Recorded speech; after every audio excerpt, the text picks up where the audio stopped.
I'm telling you, Mike, this is the Taj Mahal of doghouses, Manny said, wiping a bead of sweat from his brow with the back of a hand as thick as a brick.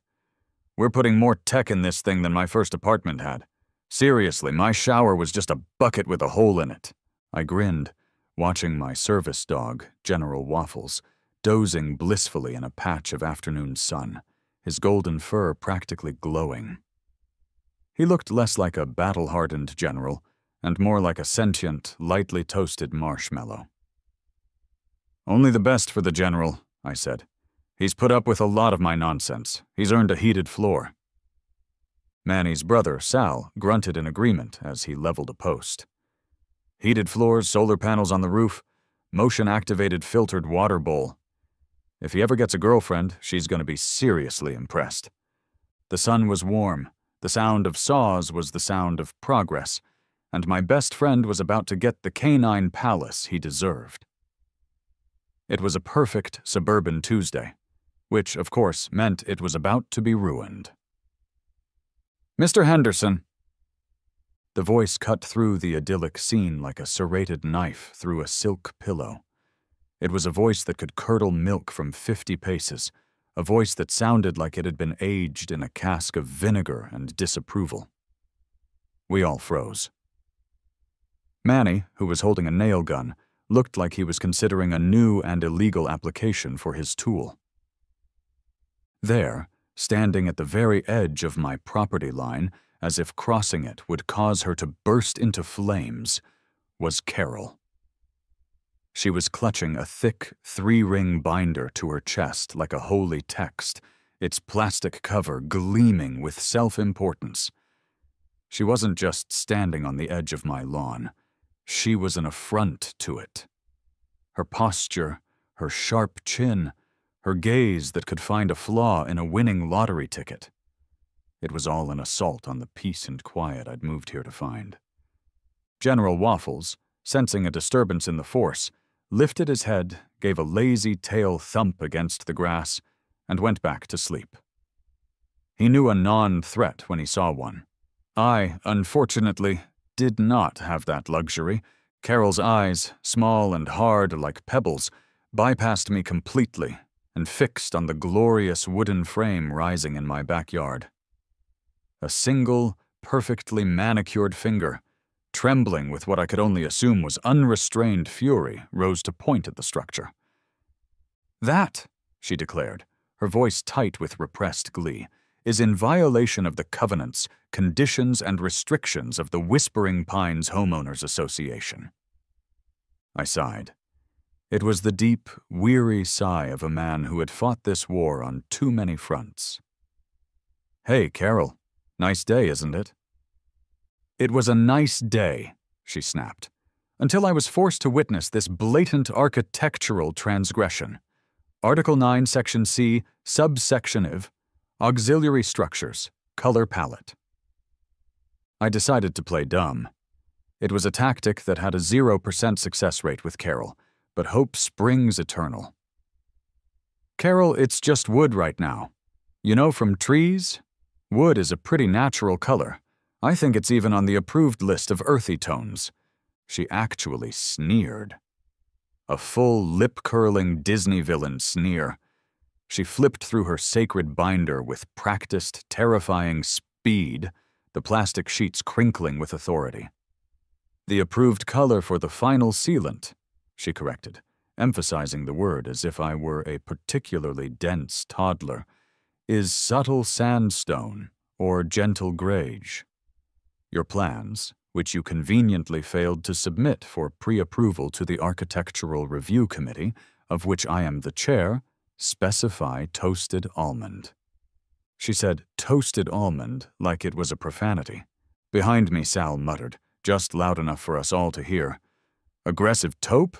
Did the color insult her mother or something?" Carol's head whipped toward him. "I heard that, young man. And for your information, that tone of disrespect is a violation of the community's good neighbor policy." Manny stepped forward, a protective arm in front of his brother. "Lady, we're just building a doghouse." "You are building an unapproved edifice," she hissed. She marched onto my lawn, my sacred, gnome-free lawn, and pulled a piece of paper from her binder. With a dramatic flourish, she produced a roll of tape from her pocket. She came prepared for this, the thought chilled me, and slapped the paper onto the unfinished frame.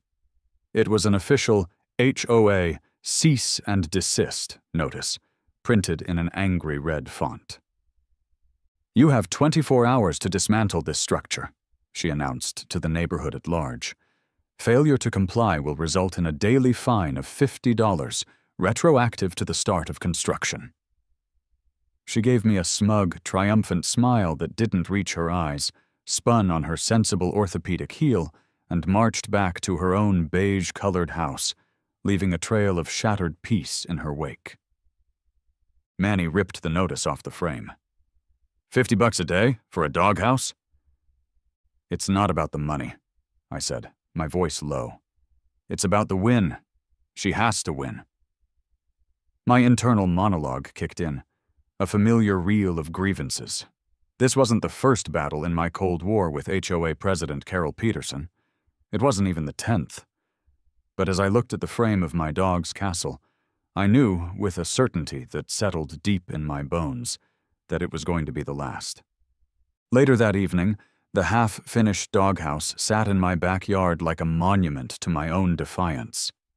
I was on the phone with my sister, Sarah, pacing my living room while General Waffles periodically nudged my hand with his wet nose, sensing my agitation. "She did what?" Sarah's voice crackled through the speaker. "She put a cease and desist on a doghouse? For being the wrong shade of beige?" "It's not beige, it's taupe," I corrected automatically. "Toasted almond. And yes, she taped it to the 2x4s herself." "That woman needs a hobby," Sarah said. "Like a real one, not laminating bylaws." "This is her hobby," I muttered, sinking into the couch. "It's her passion. It's her art. I'm her canvas." As I talked to Sarah, I recounted the greatest hits of Carol's reign of terror, a rap sheet so petty it was almost avant-garde. It had started small, as these things always do. The first infraction was the wind chime incident. I'd hung a small, tasteful set of bamboo wind chimes on my back porch. 2 days later, a crisp envelope appeared on my doorstep. Inside was a printed notice. Violation, Article 7, Section B, Noise Pollution. The creation of sonically disruptive elements is strictly prohibited. I was fined $25. The irony was you couldn't even hear the chimes unless you were standing on my porch. And even then, they only made noise in a stiff breeze. I was pretty sure Carol had used some sort of long-range microphone to gather her evidence. Next came the infamous rogue gnome affair. My cousin Dave, the one with the questionable sense of humor and the pilot's license, had given me a garden gnome as a gag gift for my housewarming. It was a classic gnome. Red pointy hat, white beard, cheeky smile. I stuck it in a flower bed behind a large azalea bush, thinking it was hidden enough. I was wrong. The following Monday, the entire HOA email list received a blast from Carol. The subject line was urgent, unapproved lawn ornamentation. Attached was a series of photos of my gnome, taken from multiple angles like it was a suspect in a lineup. One photo had a thick red circle drawn around the gnome's smiling face with a giant, accusatory question mark next to it. The email ended with a passive-aggressive reminder. Let's all work together to maintain the aesthetic integrity of our community. The gnome was quietly relocated to my garage.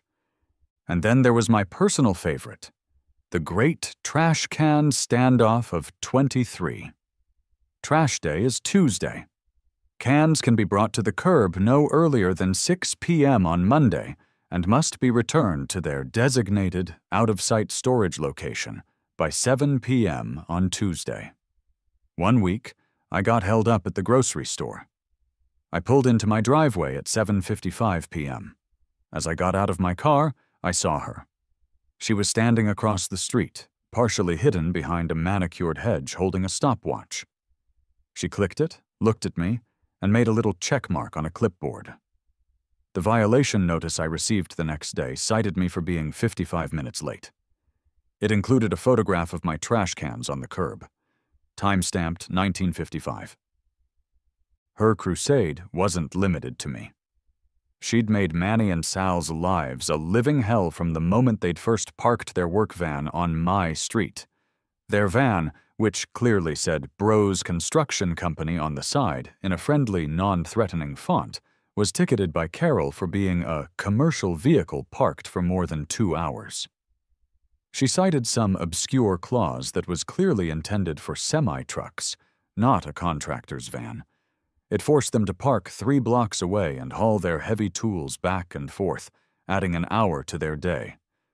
They had their own vendetta against her now. They were my allies in this suburban turf war.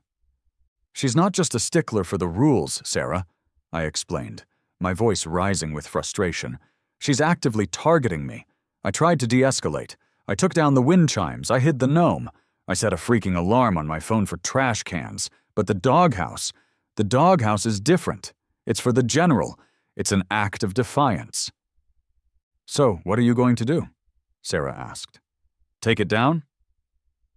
I looked out the window at the skeletal frame, a symbol of everything I wanted from my quiet life. "No," I said, a cold resolve settling over me. "I'm going to finish it. I don't know how yet, but I am. I just didn't realize that Carol was about to hand me all the ammunition I would ever need." The next morning, I decided a strategic retreat was in order. I'd let things cool down. I put General Waffles on his leash, the actual leash, not his service vest, and we went for a long walk, deliberately taking a route that avoided both my backyard and Carol's house.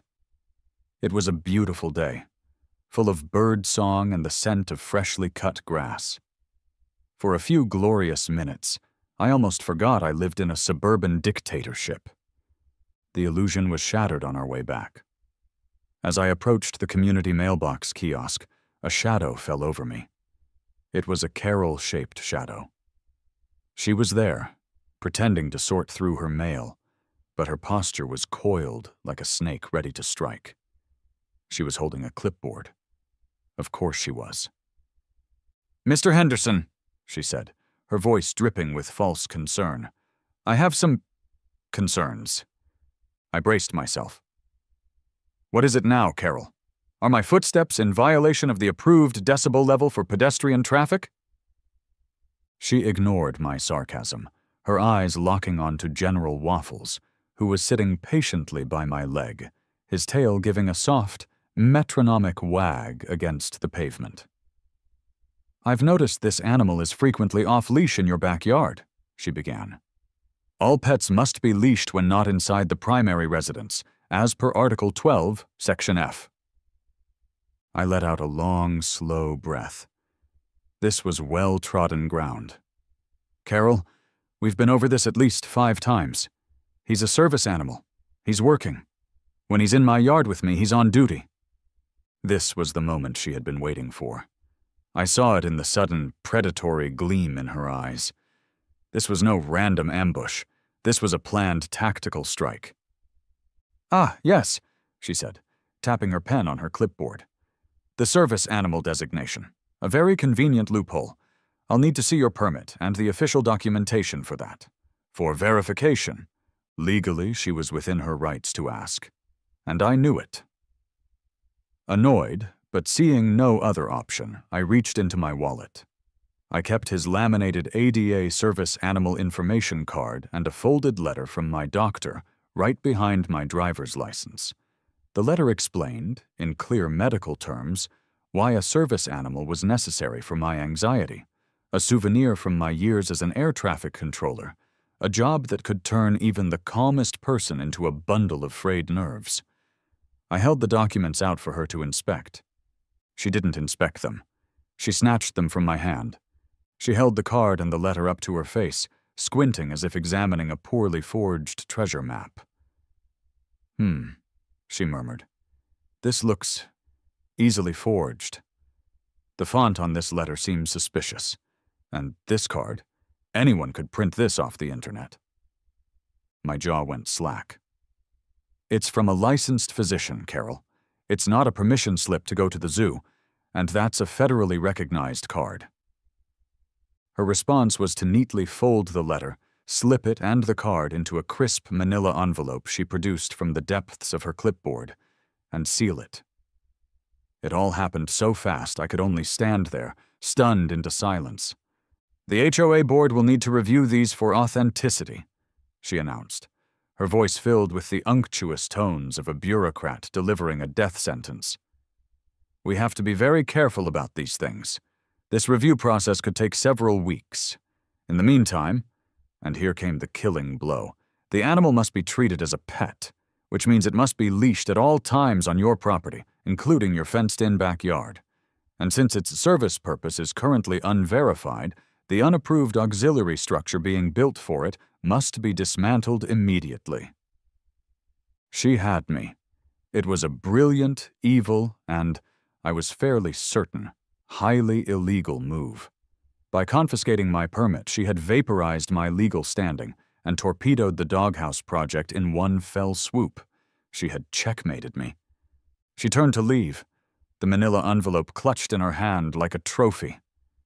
Something inside me snapped. The months of quiet frustration, of biting my tongue, of hiding gnomes and timing my trash can retrieval, it all coalesced into a single point of cold, clear rage. The witty, sarcastic, non-confrontational Mike Henderson left the building. "Carol," I said. My voice was quiet, dangerously so. "Give me back my permit, now." She paused and looked back over her shoulder, a sickeningly sweet smile playing on her lips. "I'm sorry, Mr. Henderson. It's official HOA business now. Have a nice day."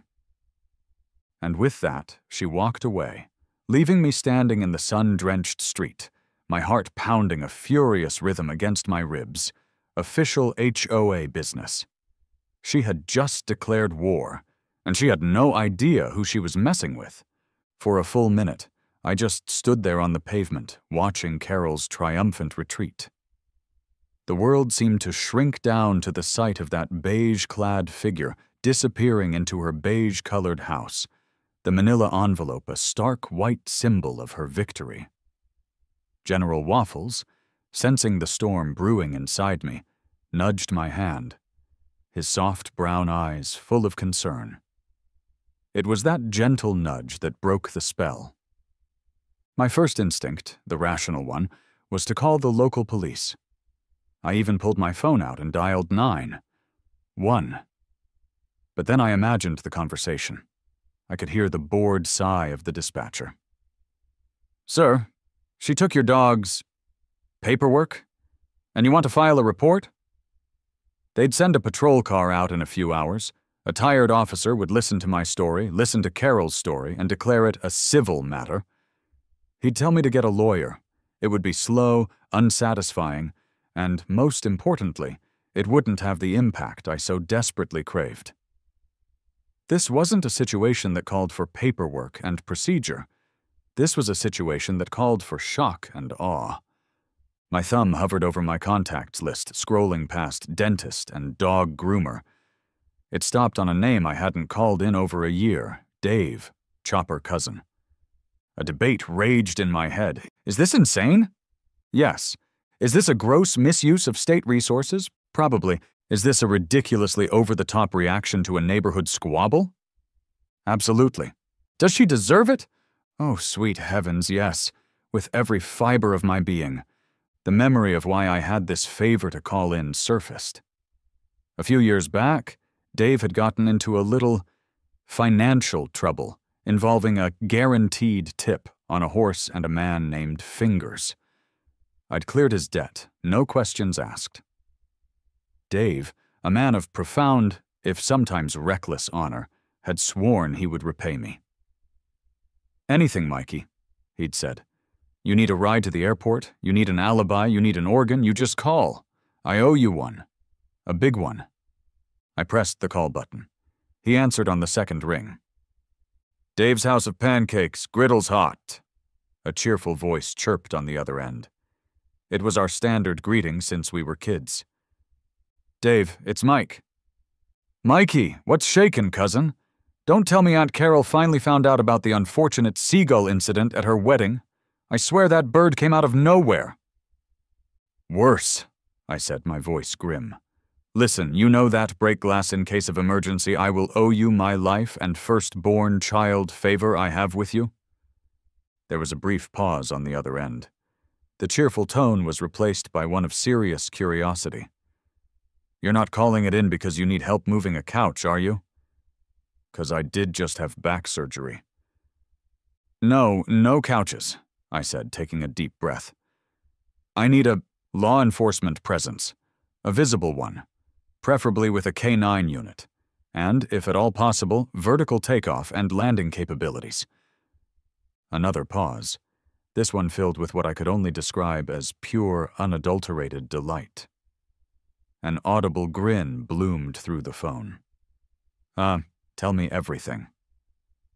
I gave him the condensed version, the power-mad HOA president, the state-of-the-art doghouse, the months of harassment, and the grand finale, the illegal seizure of a federal service animal permit. I made sure to emphasize the words federal offense and Americans with Disabilities Act. I wasn't just settling a score, I was upholding the law. Sort of. Dave's response was immediate and enthusiastic. Oh, this is beautiful. This is poetry. You're not going to believe this, but we're on a training exercise about 15 miles north of you. Miller's got Judge with him. Diverting for a community outreach and federal law enforcement demonstration is not only justifiable, it's practically our civic duty. I could hear the smile in his voice. Dave was an adrenaline junkie who lived for moments like this. Flying a multi-million-dollar helicopter was his job, but using it to solve a suburban dispute for his cousin? That was his calling. What's your address again? He asked. And give me the address of the perpetrator. For the official report, you understand. I gave him the information. Excellent, he said. We're spinning up. See you in 10 minutes. He hung up. 10 minutes? I looked up at the placid blue sky. It wouldn't be placid for long. I turned and walked back to my house, a strange sense of calm settling over me. The die was cast. The dogs of war, or in this case the dog of war and his very large, very loud ride, were about to be unleashed. Back in my yard, Manny and Sal were half-heartedly taking measurements they'd already taken twice. They looked demoralized. The sight of Carol's victory had sucked the creative energy right out of them. So, what's the plan, boss? Manny asked, tapping his pencil on his clipboard. Do we start taking this thing apart? Hold that thought, I said, leaning against my patio table with an air of newfound confidence. Just give it a few minutes. Sal looked at me, then at the sky. You got a lawyer coming? Something like that, I said with a thin smile. And then we heard it. It started as a low, almost imperceptible thrumming, a vibration you felt in your teeth more than you heard with your ears, a deep, rhythmic whoomp, whoomp, whoomp that was completely alien to the suburban soundscape of lawnmowers and distant ice cream trucks. Sal looked up from his tape measure.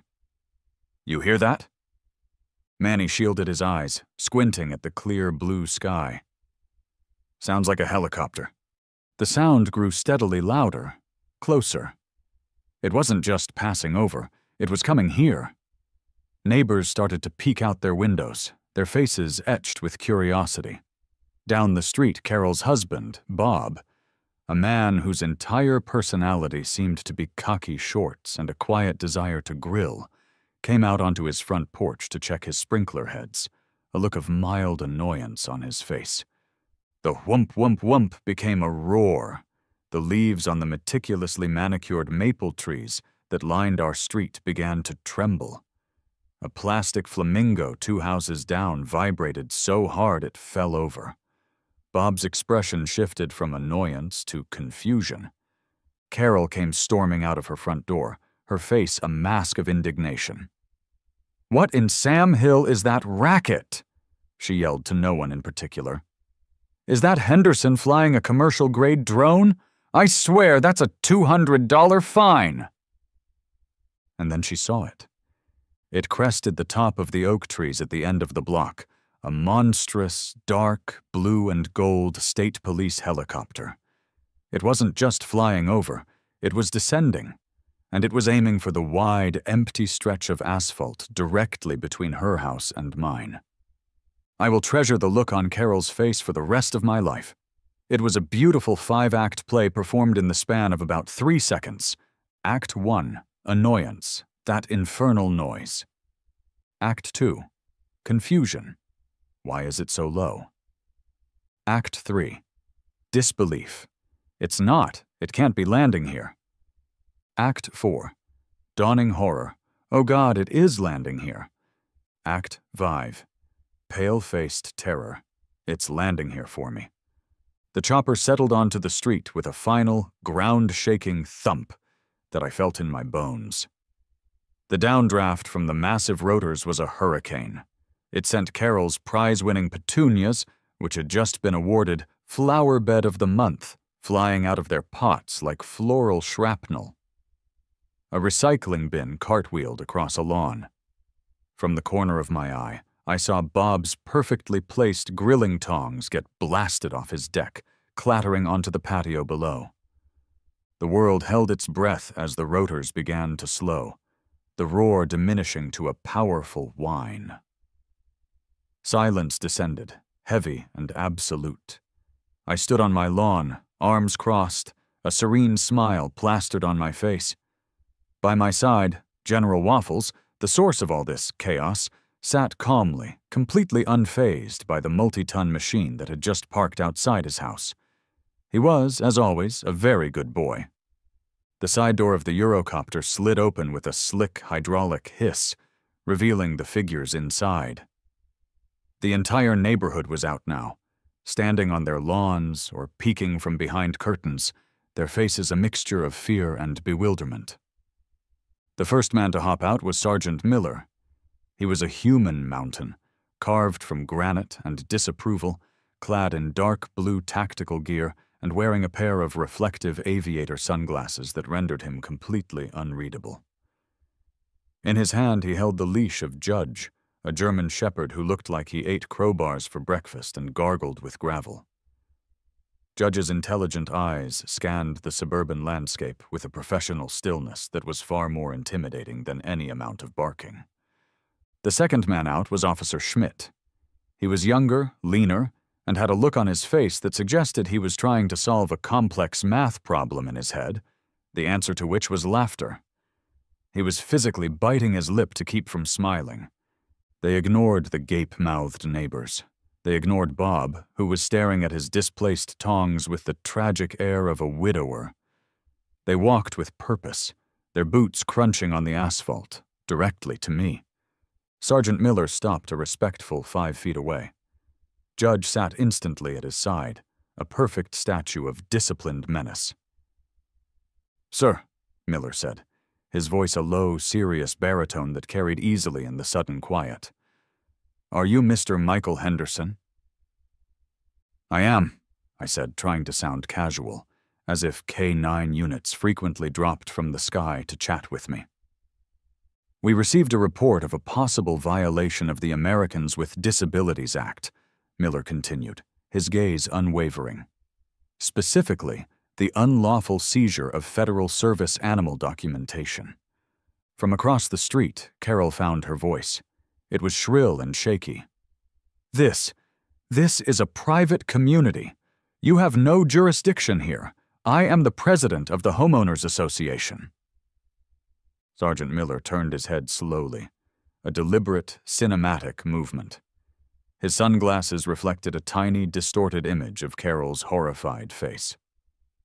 "Ma'am," he said, his voice flat and cold. "Federal law doesn't have a homeowners association." Officer Schmidt, ever the professional, stepped forward, holding a small, official-looking notepad. "Ma'am, are you Carol Peterson?" he asked with an exaggerated politeness that was somehow more mocking than open laughter. "We were told you might be in possession of property belonging to this gentleman. Specifically, a service animal permit and a doctor's letter." Carol sputtered, her carefully constructed authority crumbling into dust. "It's under review, for authenticity. The board, the rules." Sergeant Miller cut her off, his voice dropping another 10 degrees. "Ma'am, confiscating a service animal's credentials is a federal offense, punishable by fines and imprisonment. Interfering with the duties of a service animal is a federal offense. We can settle this matter right here, on this street, or we can settle it downtown. Your choice." He took a single, deliberate half-step forward. On cue, as if they had rehearsed it 1,000 times, Judge let out a low, chesty growl that rumbled through the quiet street. It wasn't a loud noise, but it was full of promise. The promise of a very, very bad day. That did it. All the fight drained out of Carol in a whoosh. Her face went from red with indignation to a pasty white. Without another word, she scurried back into her house. 30 seconds later, she reappeared, holding the manila envelope between her thumb and forefinger as if it were a dirty diaper. She practically ran across her lawn and thrust it at Officer Schmidt. Schmidt took the envelope, opened it, and reviewed the contents. He then walked over to me and handed me back my card and my doctor's letter with a theatrical slowness. "Looks like everything's in order here," he said, giving me a broad, conspiratorial wink. He turned to address the assembled neighborhood. "Sorry for the disturbance, folks. Just conducting a routine training exercise. Have a great afternoon." Miller gave a curt nod. He and Schmidt turned and walked back to the helicopter. Judge trotted obediently at Miller's heel. As the side door slid shut, I caught a glimpse of my cousin Dave in the cockpit. He gave me a sharp, triumphant thumbs up. The roar of the engines spooled up again. The helicopter lifted off the ground, hovered for a moment as if to survey its handiwork, and then banked away, climbing back into the peaceful blue sky. It disappeared over the trees, leaving behind a surreal, ringing silence and the faint smell of jet fuel. For a long moment, nobody moved. The only sound was a single, displaced wind chime from a neighbor's porch, tinkling softly in the chopper's lingering wake. The silence was more profound than the noise had been. It was the sound of a paradigm shift. I looked over at Manny and Sal. They were standing by the doghouse frame, their jaws on the ground, their eyes wide with a religious awe. Manny finally broke the silence. "Dude," he said, his voice barely a whisper, "I am so sorry I ever doubted Toasted Almond." Sal just nodded slowly, his gaze distant. "The solar panel installation is on the house," he said, "and the heated floors, and a mini-fridge if you want one. We'll make it happen."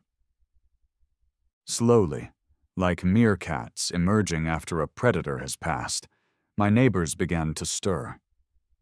They weren't looking at Carol's house, where the blinds had been drawn with a sharp snap. They were looking at me. Their expressions were a cocktail of terror and profound respect. Yesterday, I was the guy who got fined for a garden gnome. Today, I was the guy who summons attack helicopters to settle disputes over paperwork. My next-door neighbor, a quiet accountant named Gerald, gave me a slow, reverent nod, the kind one might give to a warlord who had just peacefully conquered their village. I allowed myself a small, regal bow. Then I turned to my loyal contractors. "Well, gentlemen," I said, tucking the recovered documents safely back into my wallet, "I believe the cease and desist notice has been lifted." A slow grin spread across Manny's face. He picked up his nail gun and held it like a scepter.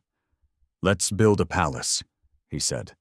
In the span of 15 minutes, I had gone from neighborhood nuisance to suburban folk hero.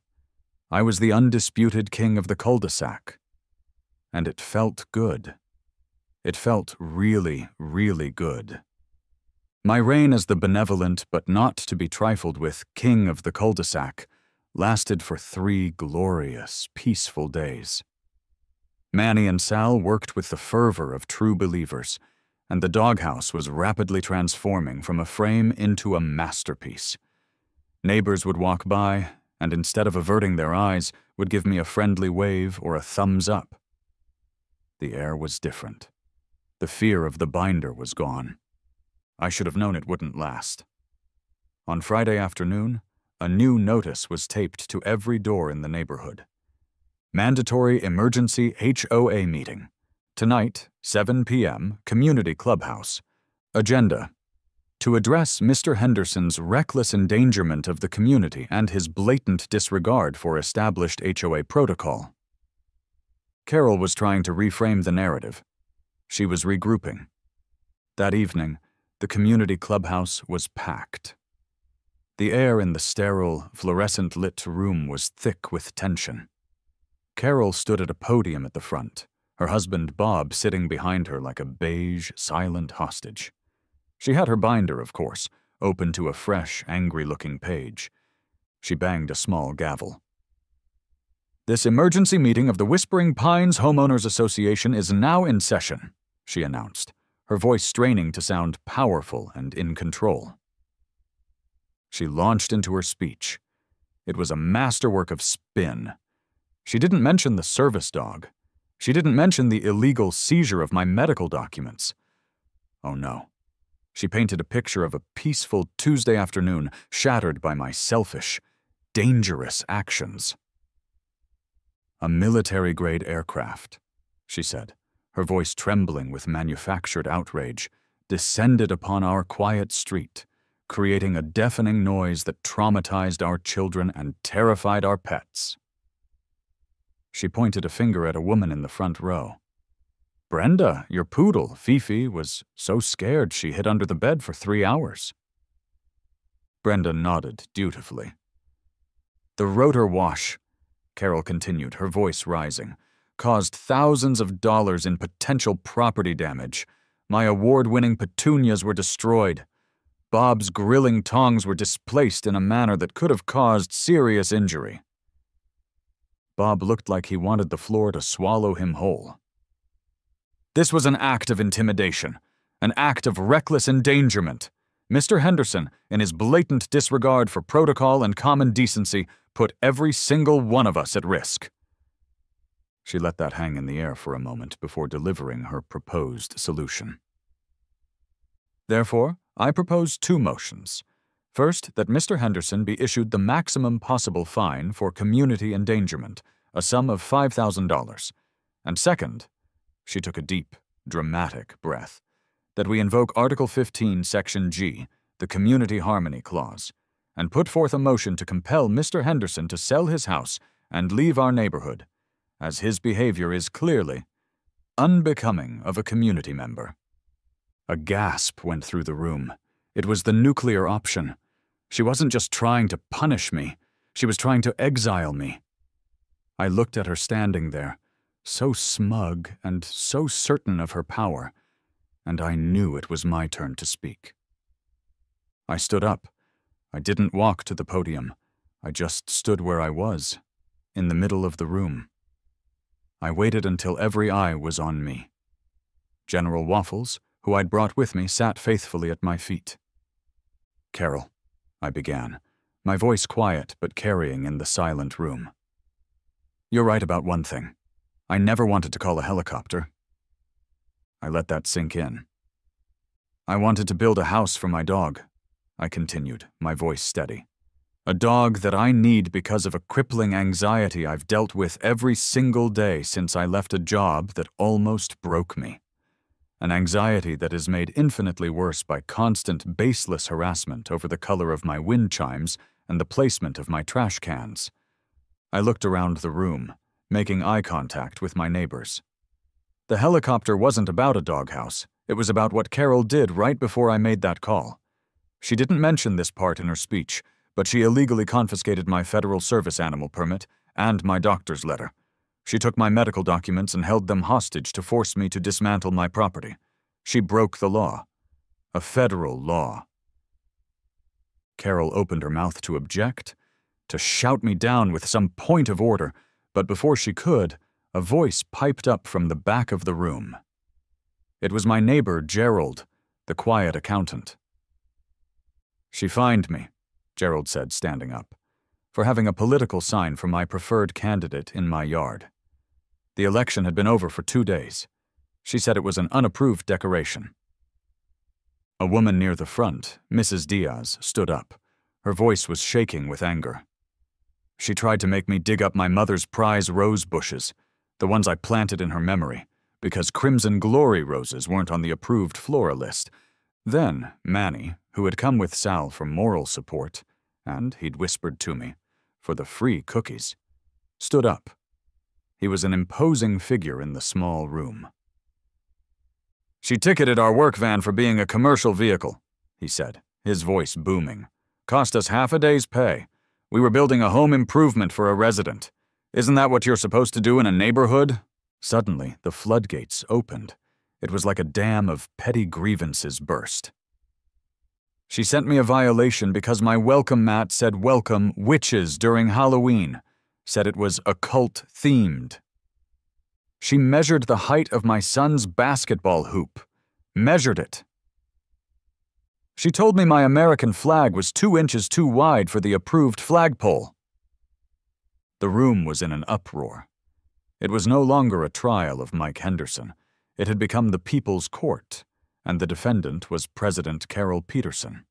She stood at the podium, her face ashen, her binder clutched to her chest like a useless shield as years of her tyrannical reign came crashing down on her head. Through the chaotic din of righteous indignation, Mrs. Diaz, the owner of the unapproved rose bushes, raised her voice. "I'd like to make a motion," she called out, her voice clear and strong. The room quieted down to hear her. "I move for a vote of no confidence in our current HOA president, Carol Peterson." A man I didn't even know, the guy whose flag was apparently too patriotic, jumped to his feet. "I second that motion." The clubhouse erupted in applause. Carol was apoplectic, sputtering about bylaws and points of order, but no one was listening anymore. Her power had evaporated. Her husband Bob, who had been shrinking in his chair for the last 10 minutes, now looked like he was about to achieve a state of quantum invisibility. He just wanted to be at home, in front of his grill, far away from all of this. Someone called for a hand vote. The motion was to remove Carol as president, effective immediately. When the time came to vote in favor, nearly every hand in the room shot up. Mine included. When the call came for votes against, only 2 hands were raised, Carol's and her poodle-owning friend Brenda. It was over. Carol had been stripped of her power in a landslide. She stared out at the sea of defiant faces, her own face a mask of disbelief. Without another word, she snatched her binder from the podium, turned, and stormed out of the clubhouse. A few seconds later, Bob scurried out after her. A spontaneous cheer went up. Mrs. Diaz was immediately nominated as the new HOA president. Someone else nominated me. I politely declined. "I've got a doghouse to finish," I said with a smile. They elected Mrs. Diaz by unanimous vote. Her very first act as president was to take a pen, open the sacred binder that Carol had left behind, and draw a thick, satisfying line through the entire section on approved color palettes. Her second act was to declare that all fines issued by Carol in the last year were null and void. The revolution was successful. A week later, I was sitting in a lawn chair in my backyard, a cold beer in my hand. The air was filled with the smell of sizzling burgers and the sound of happy chatter. My backyard was full of neighbors. Gerald the accountant was discussing interest rates with Sal. Mrs. Diaz was admiring the finished doghouse. And what a doghouse it was. It was a masterpiece of toasted almond glory. The solar panels on its roof glinted in the late afternoon sun. The small, motion-activated porch light was glowing. Inside, through the custom-made doggy door, I could see General Waffles, fast asleep on a tiny memory foam mattress, his paws twitching as he dreamed of chasing squirrels in a world free of tyranny. Manny brought me a burger. "The king in his castle, surveying his peaceful kingdom," he said with a grin. I looked around at the happy, relaxed faces.